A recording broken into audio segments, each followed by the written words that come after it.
Rules Committee to come to order, and thank you very much for joining us today. We have two exciting young people that will be providing testimony before the committee today, plus an exciting young chairman, Lamar Smith, so we're delighted to get started tonight. Tonight, the Rules Committee will be considering Senate Joint Resolution 34 as well as H.R.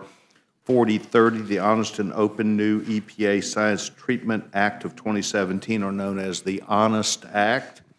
S.J. 34, which is the Senate resolution, overturns an attempt by the FCC to expand its regulatory jurisdiction and impose prescriptive data restrictions on Internet service providers. H.R. 4030, the second bill under consideration today, prohibits the EPA, the Environmental Protection Agency, from proposing, finalizing, or disseminating regulations or assessments based upon science that is not transparent or reproducible. The EPA currently does not disclose the data on which it relies and handpicks the scientists who review and provide the analysis and data therein. Such an opaque regulatory process leads to flawed, unnecessary regulations and some that are questioned on a regular basis, whereby, however, it costs the consumer and industry billions of dollars, destroys jobs, can stifle economic growth. Before the EPA extracts such a heavy price on taxpayers, it should use information that is publicly available. There's no other way to verify its work and how it's based on sound science rather than partisan politics or their own internal political beliefs. I want to thank tonight the gentlewoman, Congressman Marsha Blackburn from Tennessee, Congressman Bill Flores from Bryan, Texas, for joining us today, as well as my favorite Democrat baseball coach, Congressman Coach Mike Doyle from Pennsylvania. Coach, we're delighted that you're here. Many times on the field, most of the time. I bet we're even now. A lifetime. We're now even, but that was, you gained control over the last 6 years. I think it was 6 runs. 7. Really, I'm not an athlete. I'm a quarterback. I'm a football player, and I always forgot the things that I did wrong, so I forget. Congratulations, Coach. Thank you for taking time to come up here. By the way, without objection to anything, either of our participants tonight will be inserted in the record, and we look forward to your comments. Obviously, we saw Mrs. Slaughter, who was here last Friday. We know she's up and about, but she's not here tonight. But I just talked to Mr. McGovern about her. She is up and taking nourishment. So, Louise, whatever you're doing, we're thinking about you. But we're going to go at this period of time now for any opening statement. The gentleman, the ranking member from Massachusetts, chooses to make Jones recognized. Well, thank you, Mr. Chairman. Yes. And I just, for the record, just want to state that I'm glad that our ranking member, Louise, is on the mend. She's following doctor's orders and will soon be back with us here in the Rules Committee.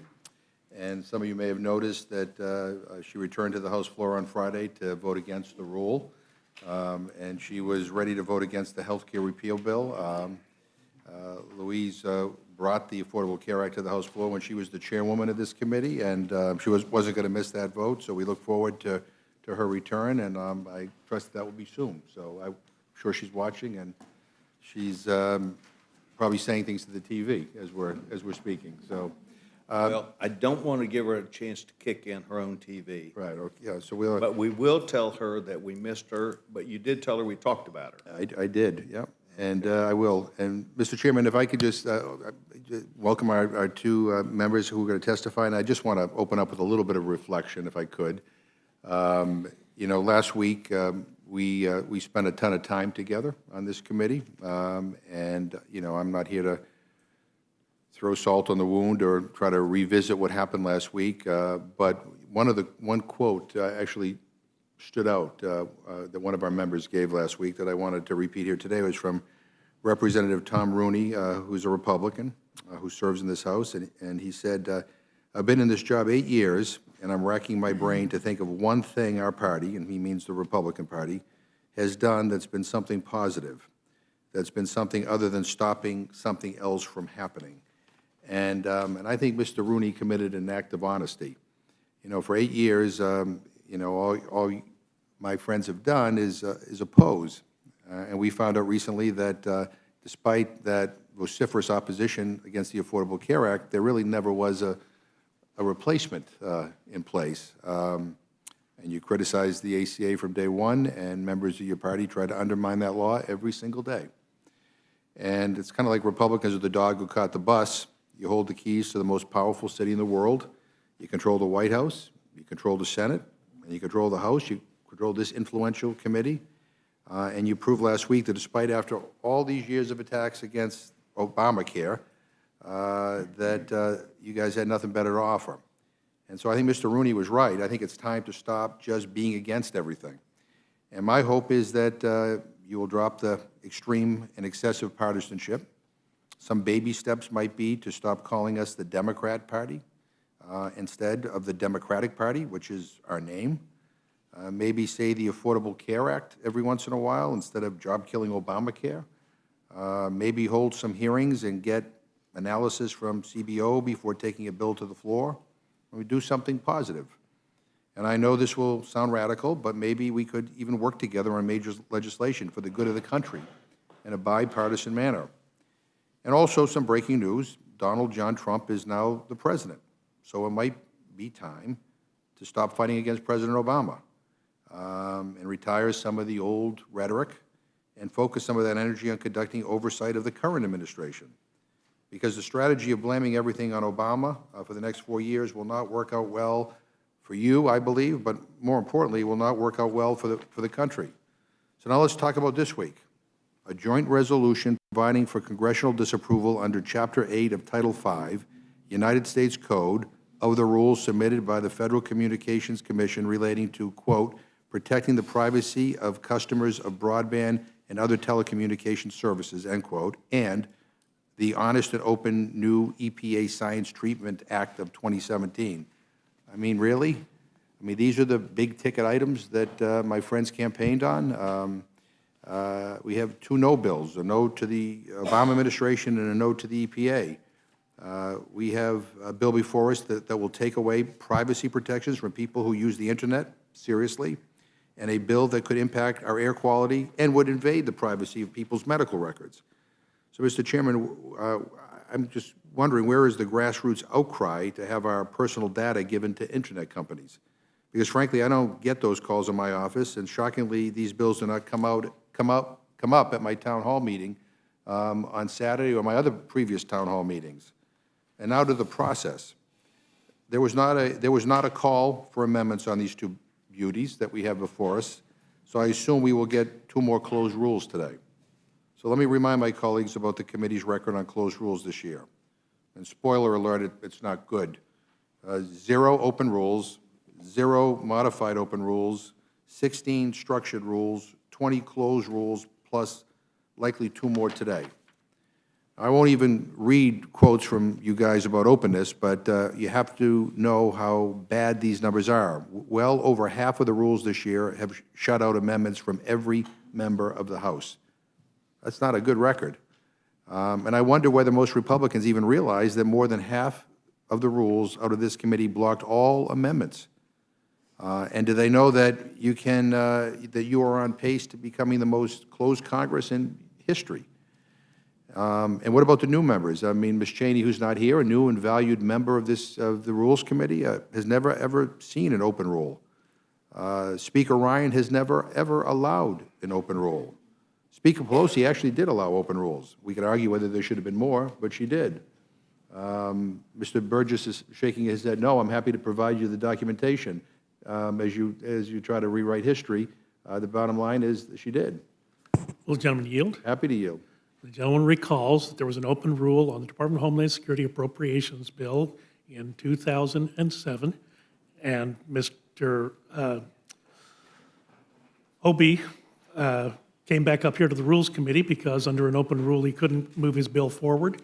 Came up to the Rules Committee, got a structured rule, and went down, and that was the last time we saw an open rule on the floor. I yield back. Yeah.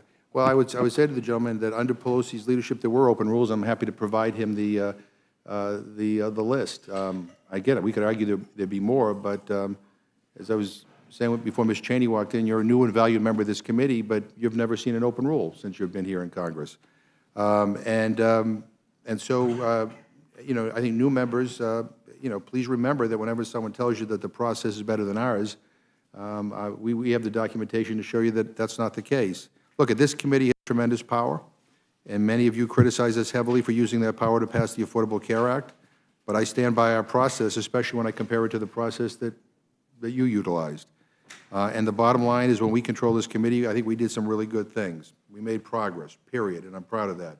So as our chairman would say, the facts of the case are, I think Obamacare did a lot of good stuff for our country, and so I think people need to get over it and start looking at how you can use this awesome power, the control of the White House, the Senate, and the House, and this committee to add to that progress rather than just being against everything. So I want to thank Mr. Rooney for his honesty, and I thank the chairman for his time. I yield back my time, and I look forward to hearing from our witnesses. Gentleman yields back his time. Thank you very much. Look, I don't want to critique everything that the gentleman said because I don't really want to do that. But what I would say is we may control the White House, we may control the Senate and the House from a majority perspective, but we do not control our members.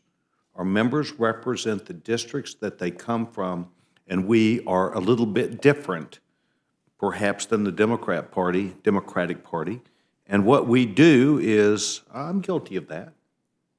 I can learn that the Republican Party does not control from a party perspective what we do, not the President of the United States, not anybody else. So it's up to us to find the mechanisms, to find the things that will get us there. And it's obvious last week we weren't there. Does that bother me? Yeah, probably. But should it be a learning lesson, something that we will learn to do? Yeah, that's where we are, and we're learning how to work together. We have brand new members of Congress. We actually allow people to come and have different ideas. Sometimes those different ideas turn into no votes too. So I would just say to the gentleman, I respect what he's saying as to today's business. We are taking a piece of legislation passed by the United States Senate. We are colleagues of theirs. They have often said that the Senate's not the problem, it's the House, I'm sure. Or do we say it in reverse?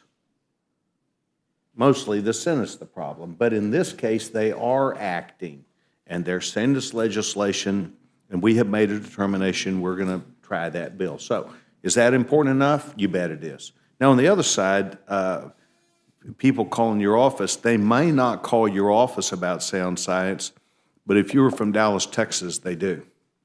Because we are the receiver of many things that are rules and regulations, and then we go and say, I'd like to see the math behind that. And the math, we cannot always add up. So I think this is a very positive thing that we've been doing for a number of years. A closed rule or open rule, we've done this for a number of years. I think everybody's got it down. We know what this is. We're trying to make sure that that science is available to people to see it. So I'm going to defend what we're doing here today. Coach, the game's around the corner. Thank you for taking time to be here. Marcia, gentlewoman's recognized. Thank you, Mr. Chairman.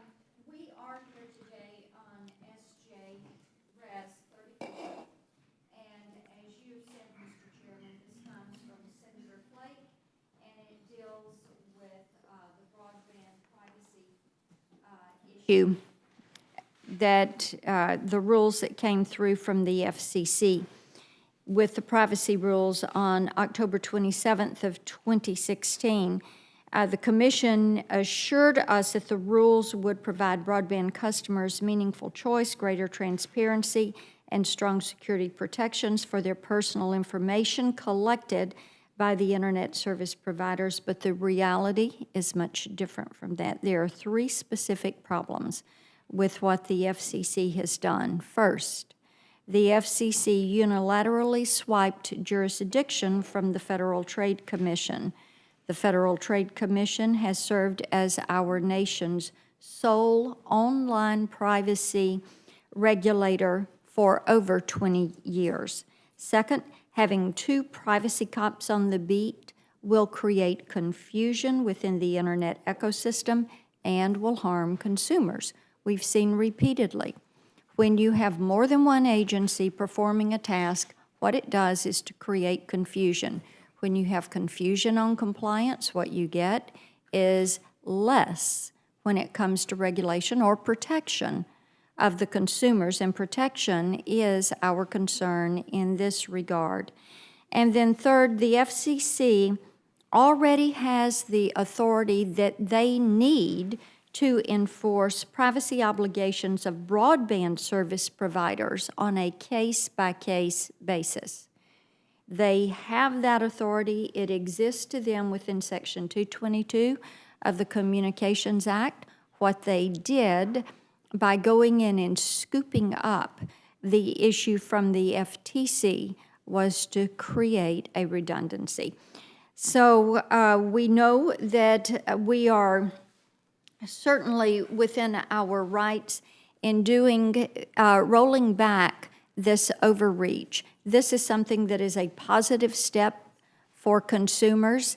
It will help to clarify who is the regulator in the online space, and it also will help to clarify and refocus the FCC so that the jurisdiction that they have, whether it's Section 201, 202, or 222, that they know what the rules of the road are there for those broadband service providers. They know they can handle that regulation on a case-by-case basis, and they do not need to expand their rules. This is something that is clearly an overreach, and I applaud the Senate for going first on this and for passing their bill. We have had a bill, a CRA here in the House that we have filed. Mr. Flores, who is not with us yet, and I have been working on that issue with our House colleagues. We are ready to move forward on this, and I yield back the balance of my time. Thank you very much. The gentlewoman is much appreciated, not only to be here, but also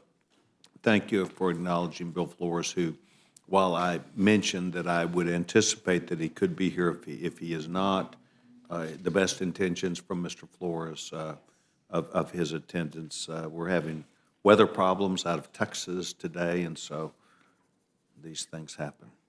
Coach, delighted that Chair Jones is recognized. Thank you very much, Mr. Sessions, Mr. Cole. Coach, you guys beat us last year, and you didn't That was mention last that. Okay, so I just didn't want you to tell me about all the wins we had and not talk about yours, so. Well, ours came 97, 98, 99, 2000. Anyways, listen, I want to thank you for allowing me to be here today to testify on Senate Joint Resolution 34. Obviously, we would have preferred to have this considered by the Energy and Commerce Committee, and more specifically, the committee that Marcia and I are privileged to serve on. But let's take a look at what this resolution does.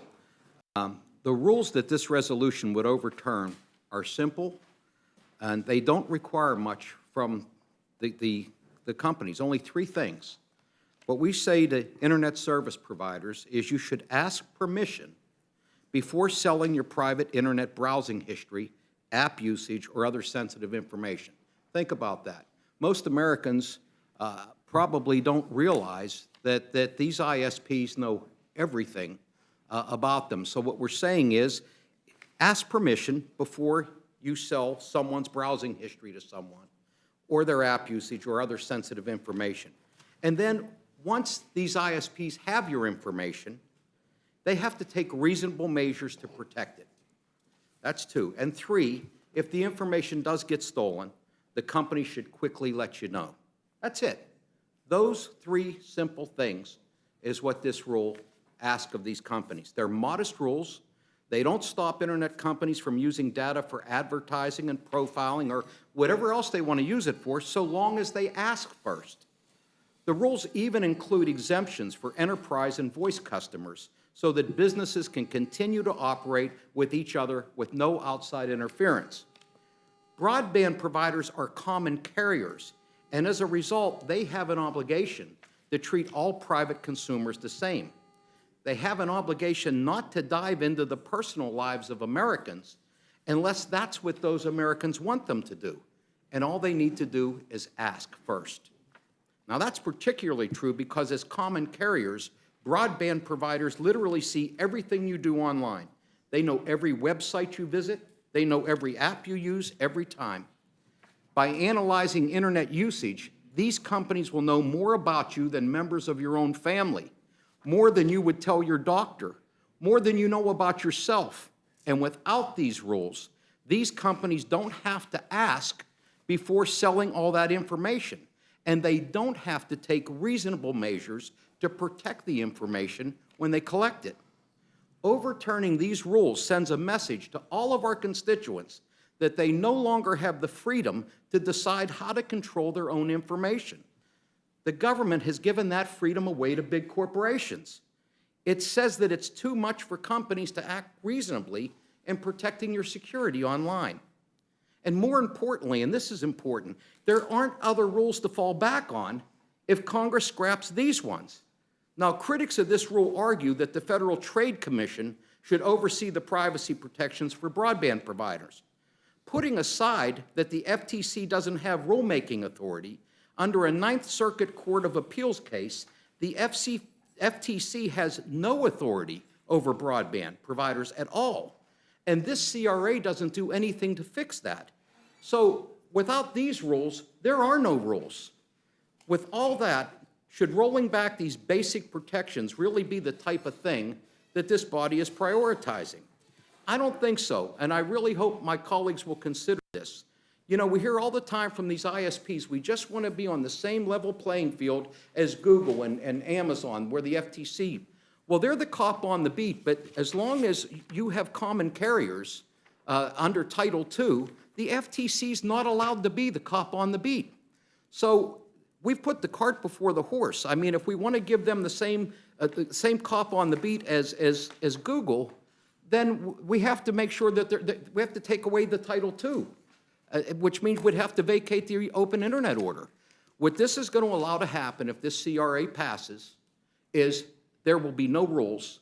There will be no rules for these ISPs. They can do whatever they want with your data, whenever they want to do it. They don't have to tell you. They don't have to ask your permission. They don't have to protect your data. And until we can pass some other legislation that would put them under the purview of FTC, which means take away their common carrier status, our citizens, our constituents are literally not protected. So I hope Congress will think long and hard about this. I think the public overwhelmingly expects the federal government to protect their privacy, and I think this is an important issue. There's a way, if we want to put them under FTC, there's a process to do it. This CRA won't accomplish this. This will just make no rules in order for these ISPs. Mr. Chairman, I want to thank you for the opportunity to testify in front of you.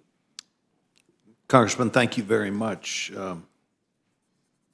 I was on the original team at the old Bell Labs that was called Bell Communications Research right at divestiture that developed broadband. I was on that original team. And I will tell you, at the time we did this, we knew we were doing something that would be large, big. I don't know that we understood, 20 years later, 30 years later what it would do, but we did know that it would open up information and make it available to people. And what concerns me is the FCC, I don't know how long they waited, but literally a week before the election, they decided to drop this rule. And this is why we're here today, to give us a better viewpoint. Because when you wait 8 years to do something, drop it at the last minute, that's a pretty good indication something's involved there. The rule was adopted, Mr. Chairman, after a comment period. There's Oh, I'm sure. yeah, so it wasn't just dropped. When did that comment period begin? Well, there's a process before when the FCC does a rulemaking. They put a proposed rule out. When did that start, sir? I don't have the exact date. Okay. I don't want to hold you to it, but you know what I'm saying. I mean, these things promulgate themselves at the very end of people's administration. I don't argue anyone that. disagrees with that. My concern is if this CRA is approved, there are literally no rules for for these ISPs, none. Well, I think that some common sense would tell you that at the time you agree to go to your carrier, you trust your carrier, and the carrier's going to have to probably be forthright about what their policy is. Because at the time you go to be a carrier, if it's AT&T in my case, I would look at what their circumstances are, and you're going to make me go back and reread it, so I appreciate it. Chairman Cole? I appreciate it, two of my favorite members, but I don't have any questions for either one of them today, so yield back, Mr. Great, thank you very much.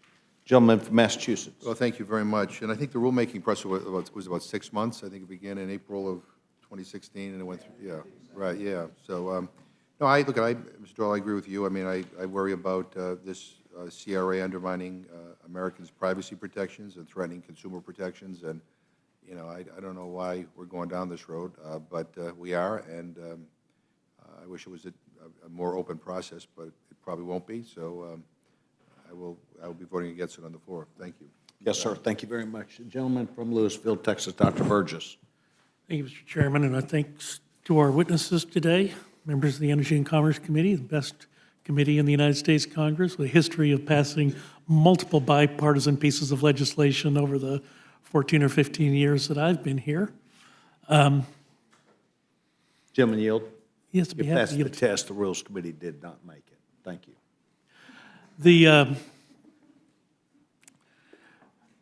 And I will have a chance to speak upon this extensively tomorrow, and as much as I've enjoyed our 18 and 19-hour hearings up here, I don't want to prolong this, but I guess just the question to both of you is, was there a problem there that we were trying to fix with the FCC issuing this rule in December?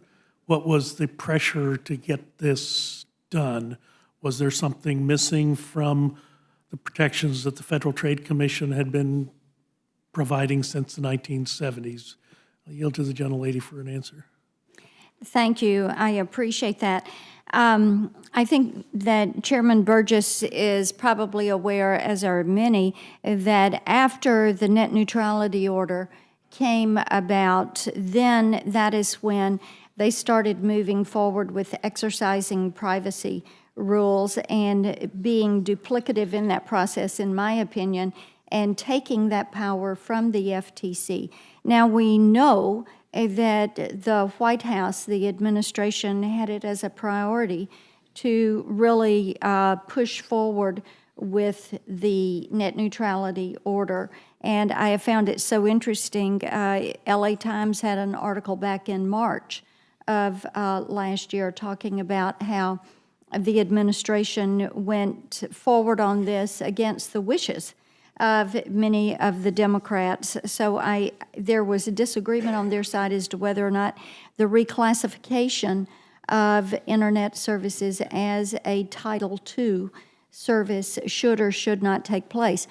Now, this is just what we would call generally a power grab, because the power exists under current law for the FCC to exercise privacy in the manner in which they need.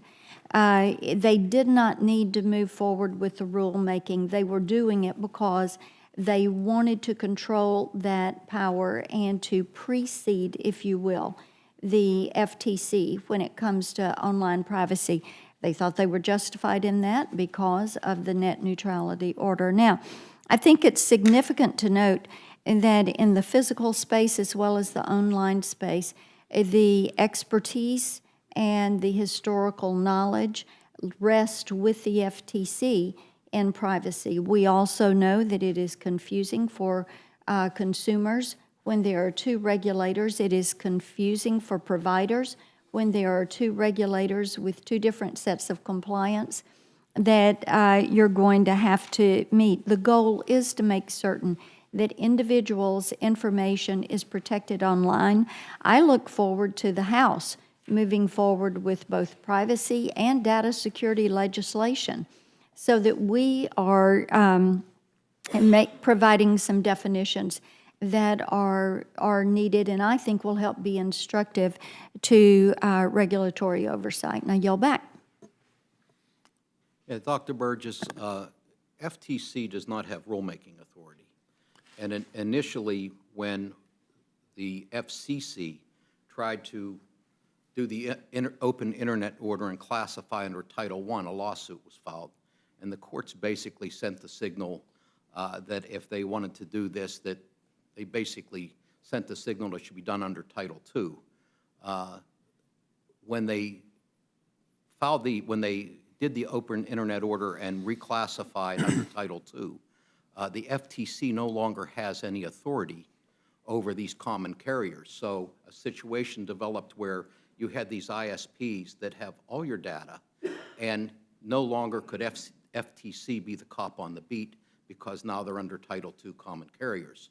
So these set of rules were promulgated by FCC to protect consumers, to make sure that their data, their privacy was protected.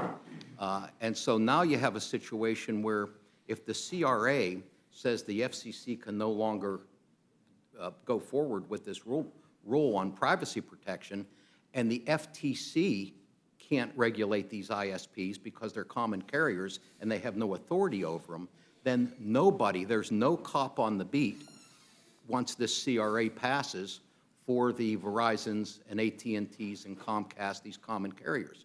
They are literally free to do anything they want. Now, one would hope, because consumers want their privacy protected, that they would be good actors and that they would ask permission and do all these nice things. But there's no guarantee, there's no law now, once this passes, to say they have to, and there's no cop on the beat to say, hey, we caught you doing something you shouldn't do, and we're going to do that. So we either have to get them under FTC jurisdiction, which they currently are not, and this CRA does nothing to put them under FTC jurisdiction. So it just seems to me that now you have a situation where there's not a level playing field either. The Googles, have FTC cop on the beat, and now the ISPs have nobody. Let me ask you a question. You have a new, Mr. Chairman, I think it's important to note that the FCC, under Section 222 of the Communications Act, has the authority to provide and protect consumer privacy through enforcement. They can do this on a case-by-case basis. The authority exists. and again, Mr. Doyle, the question I had for you was, you have a new FCC commissioner or chairman who was just appointed by the new administration. Surely he has weighed in on this. Has he said anything in this about what you perceive as a deficiency or a problem? Well, depending on whether or not he vacates the open internet order, that's something he talks about doing, but he's not done it. But as we sit here today, those ISPs are still common carriers under Title II, and therefore, if this CRA passes this week and is signed by the president, until something happens, either at FCC or legislatively here in Congress, there will literally be no cop on the beat for those ISPs. And do you agree with that, Ms. Blackburn? No, I do not. And Chairman Pai has stated that he has the authority that is necessary to handle enforcement. Well, thank you both for your testimony today, Mr. Chairman. I'm going to ask unanimous consent that enter into the record an article, The Long Lost Beauty of Equal Protection Before the Law, that deals with this issue. I also want to, I have a printout from the Federal Trade Commission's website, Protecting Consumer Privacy, where the FTC describes itself as the chief federal agency on privacy policy since the 1970s.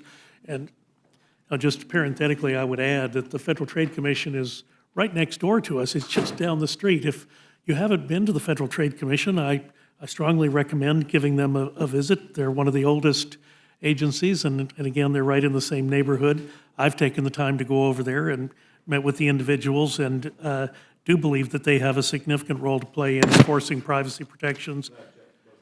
Record. And then finally, Mr. Chairman, I have an op-ed from the Wall Street Journal, Settling a Bureaucratic Turf War and Online Privacy Rules, by Senator Jeff Flake. The objection being entered in the record. And just to note his words here, the FCC's overreach is a dangerous deviation from successful regulation and common sense industry practices. It goes on to say, outside of the FTC's well-founded concerns, the new rules are a departure from bipartisan agreement on the need for consistent online privacy rules. President Obama noted in 2012 that companies should present choices about data sharing, collection, use, and disclosure that are appropriate for the scale, scope, and sensitivity of the personal data in question at the time of collection. And then finally, he goes on to say, that's not how the FCC sees it. The Commission's rules suffocate industry and harm consumers by creating two completely different sets of requirements for different parts of the internet. And again, I would ask unanimous consent to have that as part of the Without record. objection. And I thank the chairman again. We've got a chance to talk about this in great detail tomorrow on the floor, so I will yield back. Gentleman yields back. It's time, gentleman from Florida. Yes, Mr. Chairman, I Yes, yield Judge. to my friend from Yeah, Massachusetts. so let's just be clear, I mean, we're eroding people's privacy protections. And I'd like to ask unanimous consent to insert in the record from the New York Times an article entitled, "Congress Moves to Strike Internet Privacy objection, Rules I'll from the leave it Obama Era." From the Congressional Quarterly, Senate votes to eliminate Internet privacy protections. From International Business Times, FCC and broadband privacy rules, Senate votes to allow ISPs to collect, sell user data. From a publication called Wired, an opinion piece that says, "Congress is about to give away your online privacy." From the Hill, GOP senator offers measures to undo FCC internet privacy rules. And from Broadcasting and Cable, congressional move to invalidate privacy regs introduced. The objection will be into the record as provided by the gentleman from Thank you very much, Mr. Yes, sir. Chairman. Just one question to both our witnesses, and I thank both of them for being there. Assuming that both of you use the internet, if this becomes law, would your browsing history and your family that uses the internet's browsing or history be able to be sold to third parties? Yeah, I mean, that's the whole enticement here. These companies see a new business model, and that's collecting your data and being able to monetize that data. Now, they haven't actually started doing that yet, but that's the direction they're heading. And I would say also the difference between when you go on a search engine, there are some search engines that won't share your data. DuckDuck, I don't know all the search data, but there's a couple. At least you have a choice.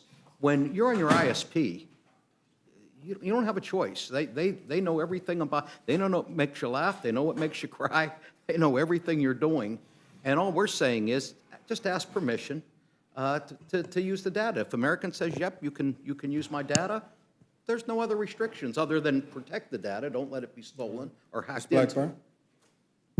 If there's a bad actor in the internet ecosystem, the rules exist now. The authority exists now with the FCC under Section 222 of the Communications Act. There's also Section 201 and 202. There are ways to do this. What we have right now, if the FCC moves forward with their rules, you have duplicative rules. You have two different agencies. We have a very effective privacy regulator in our federal government. It is the FTC. And it is important that we make certain that the authority remains with them. Well, pretty obviously, you all have a fundamental disagreement. You were about to say, Mr. Doyle? I would just say there's two differences. The FCC has made a rule, and the ISPs have to abide by that rule. It doesn't vary from FCC commissioner to, the FTC enforces it after. There's no rule. They can't make a rule. If they see something egregious, they can go after it. And I guess I would say that enforcement of that could be, at various levels, depending on who sits on a given FTC, from administration to administration to administration.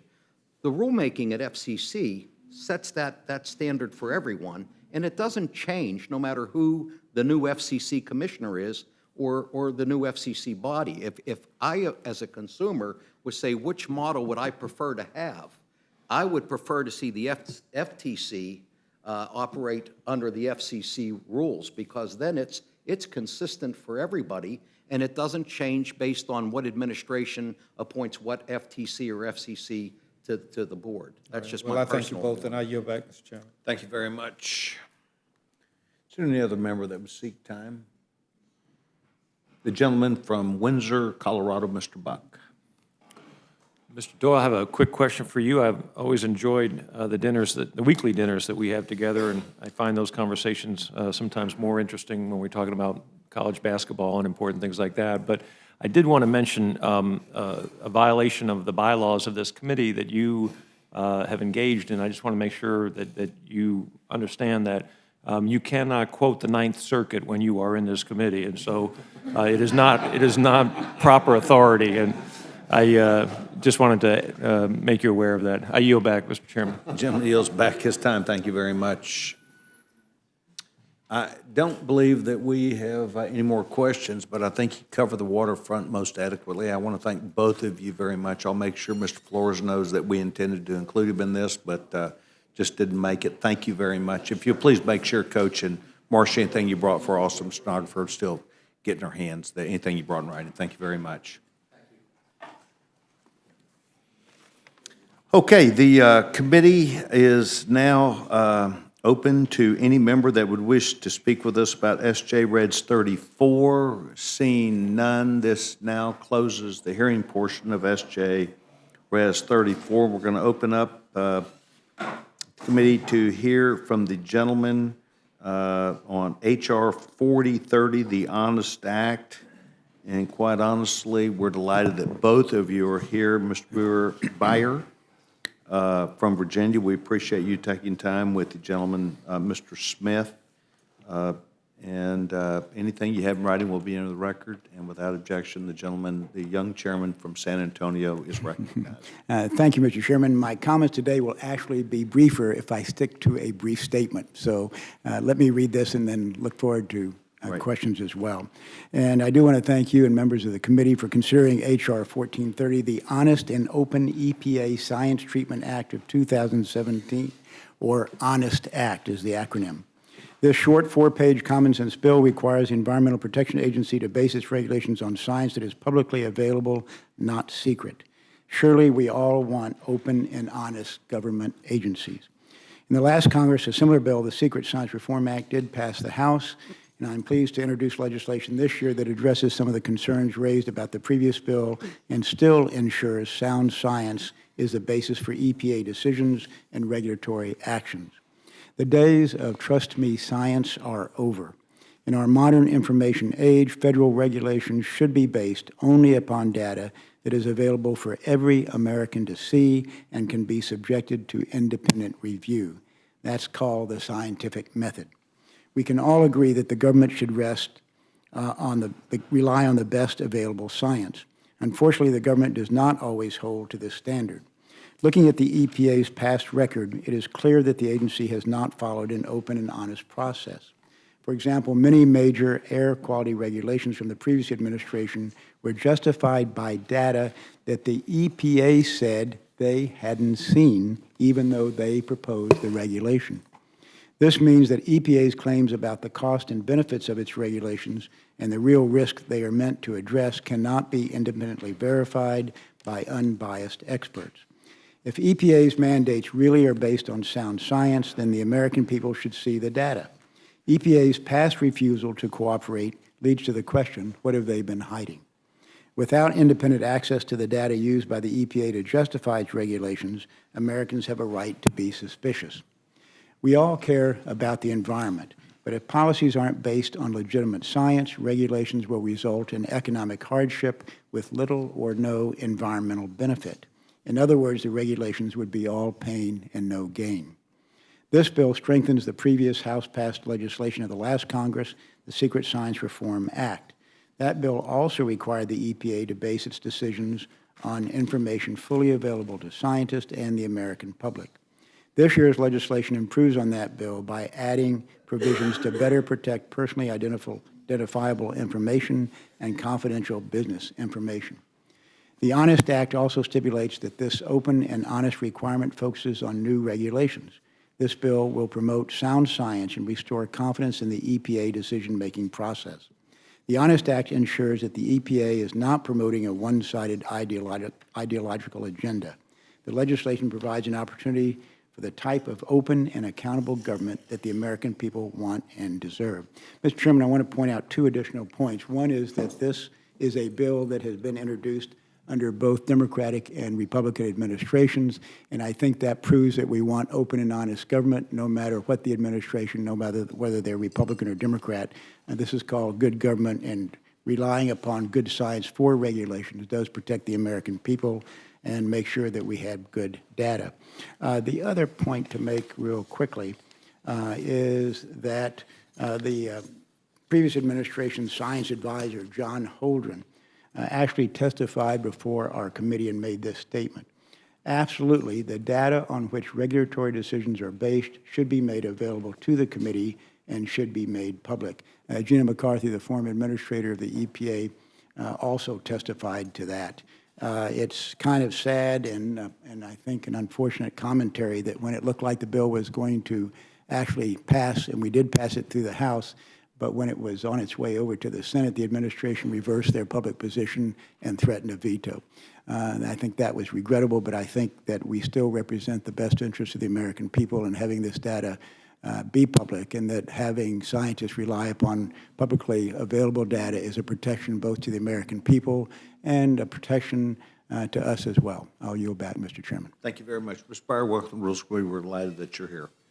Thank you, Mr. Chairman. This is my first time in this room. I thought so, but I'm sort I of, was not excited sure. and nervous, but thank you. Well, you're in the right place. We hope you do well enough to get invited back. And it's good to be here with my friend, Chairman Smith.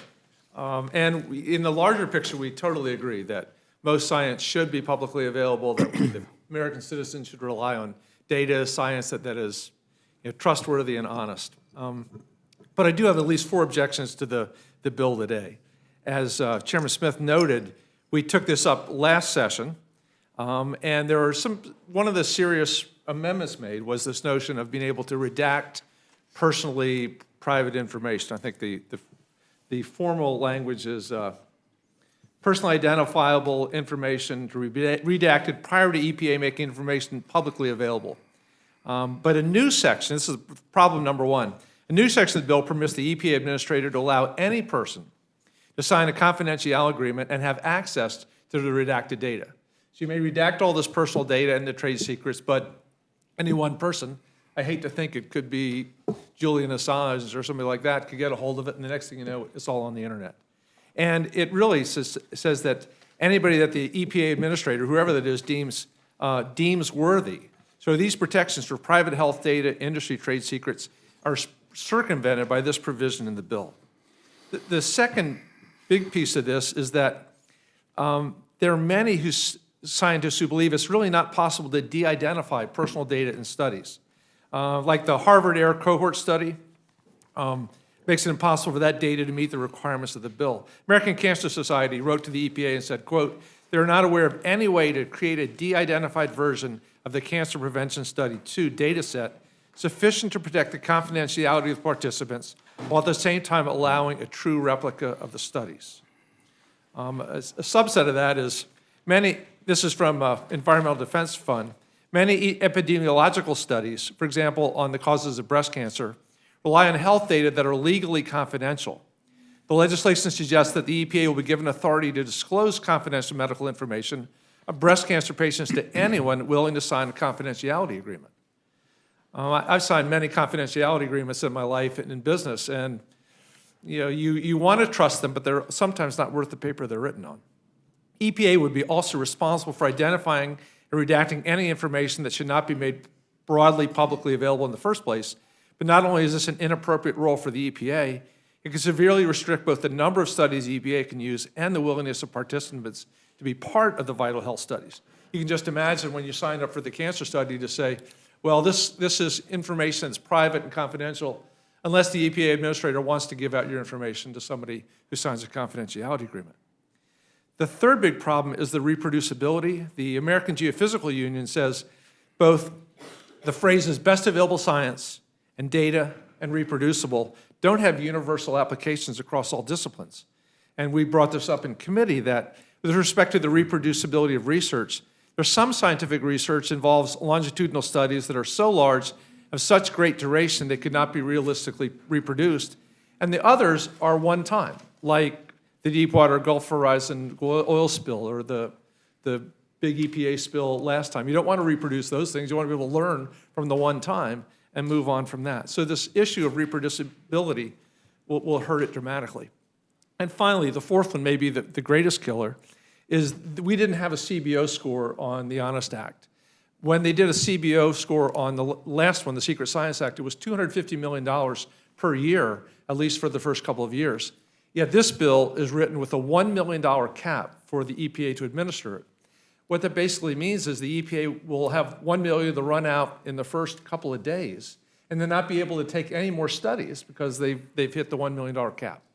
And so that severely, severely restricts the kinds of information that the EPA can use. By the way, to Chairman Smith's larger point, which I very much respect, which is that the American public should be able to trust the science the EPA is using. The idea is that all of the EPA studies have been peer-reviewed by the scientific community again and again. These aren't bogus things that somebody's nephew brought to the EPA. These are things that are in scientifically reviewed peer journals, and I think should have the credibility to move forward. By the way, as another thing, there are a bunch of other agencies, National Science Foundation, that have moved in this direction of ever greater transparency. So I think the scientific community is very much in sync with what Chairman Smith wants to do.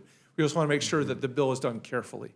And to that end, I would very much, I guess, request that an open rule be adopted so that we have an opportunity on the floor to fix some of the things in this bill. Thank you very much, Mr. Thank you very much. Mr. Byer, were there amendments proposed in the committee? I don't believe, if there were minimal. There was a manager's amendment. But If I may respond, Mr. Chairman, I was actually going to ask Mr. Byer about that because I do not remember an amendment being offered, for example, in I've regard. got here, Mr. Chairman, Mr. Byer, a copy, and I cannot, there were no votes, and I don't think there were any amendments, but I was not there. well, So, if you have the bill, then you have. You know, I was well, going to. I'm looking at it. Okay, so there weren't any amendments made in committee. Went through markup, hearing where evidently a number of, I would suppose, important people who were there, individuals providing letters of support and providing feedback, so, okay.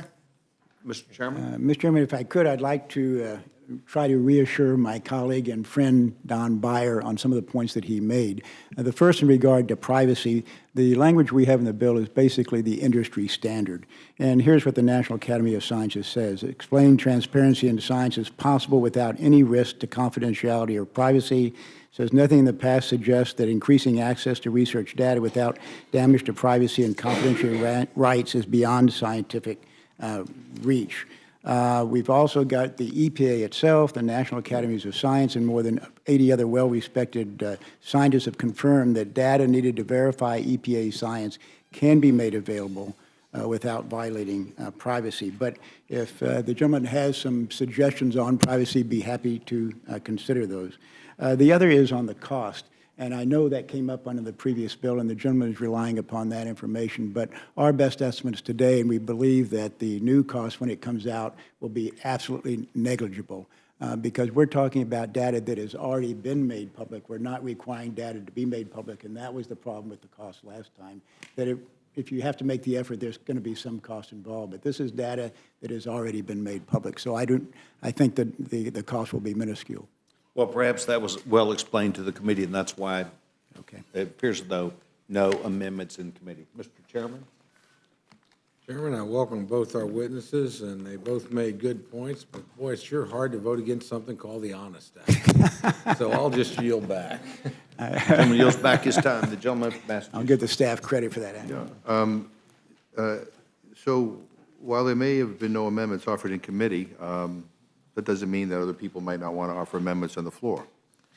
And as I mentioned in my opening statement, as far as this committee is concerned, there was no call put out for anybody to submit any amendments. And Chairman Smith, in your letter to the Rules Committee, you state, I respectfully request that this bill be considered under a closed rule. And so that pretty much ensures that even if anybody has an idea that they might want to propose to possibly improve this bill, they will probably not be given the opportunity to do so. Again, I think, you know, there's a trend has developed here where it's too easy to shut everything down and move everything under a closed process, and this seems to be no exception. One bad bill dies and another rises in its place. Last week, my friends went on the attack against healthcare, and this week it's an attack against science, and I think, Mr. Byer, you pointed out in your testimony that I think that this bill undermines scientific research and is also another threat to privacy on top of that, which again, I think there are some people, I think Democrats and Republicans, that would want to see some changes before they would ever consider voting for a bill like this. And I just, for the record, I mean, I know everybody, I know my Republican friends, their favorite punching bag is the EPA, and there's a great deal of contempt for the EPA. Otherwise, why would you appoint a climate change denier to be the head of the EPA? But that's what we've got. But Mr. Byer, let me ask you. My understanding is that when the EPA is making a decision, that they don't just rely on one study or one opinion. I mean, there are multiple opinions that go into a decision they make. This is not one biased study that comes from somebody that whoever's doing the review decides. That, I mean, there are, am I wrong on this? Isn't there multiple studies? And Typically, it's many studies, and many studies in a very long period of time. In fact, I've watched with fascination as the Congress has used the Congressional Review Act again and again in the last couple of weeks since we've been here in 2014, 16, 17, and thinking, well, why didn't the Obama administration pass all those in the first 7.5 years? And it's because it takes years to go through all the studies and put something together. Right. The other piece of it, Mr. McGovern, is that they're all coming out of peer-reviewed journals, and unless the EPA had actually funded the research themselves, they don't have the access to the underlying data. Mr. Chairman Smith mentioned his frustration with the EPA, not specifically, but overall frustration with the use of this clean air data, the secondhand smoking, came out of a Harvard study. The EPA twice, in response to his request, provided all data that was legally available to them. So they weren't holding anything back that they had. Yeah, but I just wanted, for the record, to reflect that, I mean, EPA, I don't know of an instance where the EPA ever bases decisions on research that has already been reviewed by several experts and, in the relevant disciplines. I mean, this is, and sometimes I know my friends don't like the results, and I know that there are some, some corporations, some polluters that don't like the results of an EPA decision. But, I mean, the job of EPA is not to please a particular special interest. It's actually to do what's in the interest of the health and well-being of the people of this country. So I appreciate you both being here. I oppose this bill, and again, I just point out that as much as I oppose this bill, I oppose the process in which this bill is being brought to the floor even more. Because my guess is that if you open this up to amendments, you would have had not only Democratic amendments come before this committee, you would have had Republican amendments as well. And I yield back my time. Gentleman yields back his time. Thank you very much. And the other member would seek time. Mr. Chairman, do you have anything you'd like to say before you Mr. Chairman, leave? last subject I want to mention, I should have mentioned a while ago, I want to embrace Mr. Byer's comments because, as he said a few minutes ago, we both want more open and honest government, and that's a common platform from which we can go forward. Want to amend your letter to the Rules Committee to call for an open rule? That might be a good start. And a process I'm talking about on the data. I'm not going to get not involved about with the what Rules happens here, Committee. okay. But Mr. Byer mentioned a while ago that the EPA had given us the data that requested. It was actually that exchange that revealed to us that the EPA didn't even have the data, nor had they seen the data that they said justified a particular regulation. But for everybody's consideration, the last thing I want to mention is just to point out in the bill on page 2, lines 16 to 21, I know several times privacy has come up today, and I I suspect we can sit down and maybe work on something to improve it, but the bill actually says that publicly available online, this information, except that any personally identifiable information, trade secrets or commercial or financial information, shall be redacted prior to public availability. So I feel like we've made a good faith effort to protect individuals' privacy. If we can improve it, we'll continue to discuss that. Great. I want to thank both of you for taking time. Anything you brought in writing, if it went to our awesome stenographer, it would help her, and she does her job. I want to thank both of you for being here. Thank you very much. Thank you. Is any other member interested in providing feedback or testimony related to H.R. 1430, the Honest Act? Seeing none, this now closes the hearing portion, and the chairman will now be in receipt of a motion from the gentleman from Oklahoma. Mr. Chairman, I move the committee grant H.R. 1430, the Honest Act, a closed rule. The rule provides 1 hour of debate equally divided and controlled by the chair and ranking minority member of the Committee on Science, Space, and Technology. The rule waives all points of order against consideration of the bill. The rule provides that the bill shall be considered as read. The rule waives all points of order against provisions in the bill. Finally, the rule provides one motion to recommit. Thank you very much. Amendment or discussion? Gentleman of Massachusetts. Mr. Chairman, I have an amendment to the rule. I move the committee grant H.R. 1430 an open rule so that all members have the opportunity to offer amendments to the bill on the floor. Thank you very much. Discussion. Those in favor of the McGovern amendment signify by saying aye. Aye. Those opposed, no. No. Those have it, those have it. Further amendment or discussion? Seeing none, the vote now be on the motion from the gentleman from Oklahoma. Those in favor signify by saying aye. Aye. Those opposed, no. No. The ayes have it, the ayes have it. Roll call, Mr. Gentleman asks for roll call vote. Clerk will poll the committee. Mr. Cole. Aye. Mr. Cole, aye. Mr. Woodall. Mr. Burgess. Mr. Burgess, aye. Mr. Collins. Mr. Byrne. Mr. Byrne, aye. Mr. Newhouse. Mr. Newhouse, aye. Mr. Buck. Mr. Buck, aye. Ms. Cheney. Ms. Cheney, aye. Ms. Slaughter. Mr. McGovern. No. Mr. McGovern, no. Mr. Hastings. Mr. Hastings, no. Mr. Polis. Mr. Chairman. Aye. Mr. Chairman, aye. Clerk report total. Excuse me just a moment, please. Excuse me just a moment, please. If the clerk could do me a favor and re-poll any member of the committee that has not had a chance to vote, or is that possible? Mr. Woodall. Aye. Mr. Woodall, aye. Mr. Collins. Ms. Slaughter. Mr. Polis. No. Mr. Polis, no. Thank you very much. Is there any other member that might not have been recorded or had a chance to record? Seeing none, the clerk will now provide the total. 8 yeas, 3 nays. The motion is agreed to. Accordingly, the gentleman from Georgia, Mr. Woodall, will be handling this for Republicans. Mr. Polis for the Democrats. Mr. Polis for Democrats. Chairman now being received a motion from the gentleman from Oklahoma. Mr. Chairman, I move the committee grant S.J. Res. 34, providing for congressional disapproval under Chapter 8 of Title 5 of the United States Code, the rules submitted by the Federal Communications Commission relating to protecting the privacy of customers of broadband and other telecommunication services, a closed rule. The rule provides 1 hour of debate, equally divided and controlled by the chair and ranking minority member of the Committee on Energy and Commerce. The rule waives all points of order against consideration of the joint resolution. The rule provides that the joint resolution shall be considered as read. The rule waives all points of order against provisions in the joint resolution. Finally, the rule provides one motion to commit. Thank you very much. You've heard the motion, H.R. Res. 34. Is there amendment or discussion on that?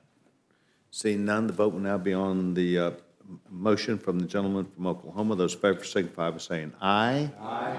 Anyone opposed? No. No. The ayes have it. The ayes have it. Gentleman asks for a roll call vote. Clerk will poll the committee. Mr. Cole. Aye. Mr. Cole, aye. Mr. Woodall. Aye. Mr. Woodall, aye. Mr. Burgess. Aye. Mr. Burgess, aye. Mr. Collins. Aye. Mr. Collins, aye. Mr. Byrne. Aye. Mr. Byrne, aye. Mr. Newhouse. Aye. Mr. Newhouse, aye. Mr. Buck. Aye. Mr. Buck, aye. Ms. Cheney. Ms. Cheney, aye. Ms. Slaughter. Mr. McGovern. No. Mr. McGovern, no. Mr. Hastings. No. Mr. Hastings, no. Mr. Polis. No. Mr. Polis, no. Mr. Chairman. Aye.